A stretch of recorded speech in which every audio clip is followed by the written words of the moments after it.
வடிவேலன் முருகனை நீ சந்தேகமில்லாமல் சத்தியமாய் நம்பிடுவாய். சத்தியமான தெய்வம் ஸ்கந்த குருநாதன், சத்தியம் காணவே நீ சத்தியமாய் நம்பிடப்பா.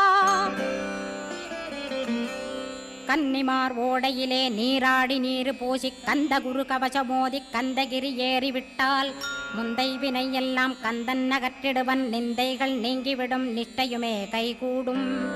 கன்னிமார் ஓடை நீரை கைகளிலே நீ எடுத்து கந்தன் என்ற மந்திரத்தை கண்மூடியுருவேத்தி உச்சியிலும் தெளித்து உட்கொண்டு விட்டிட்டால் சித்தமலமகன்று சித்த சுத்தியும் கொடுக்கும். கன்னிமார் தேவிகளை கன்னிமார் ஓடையிலே கண்டு வழிபட்டு கந்தகிரி ஏறிடுவீர். கந்தகிரி ஏறி ஞான ஸ்கந்த குரு கவசமிதை பாராயணம் செய்துலகில் பாக்கியமெல்லாம் பெற்றிடுவீர்.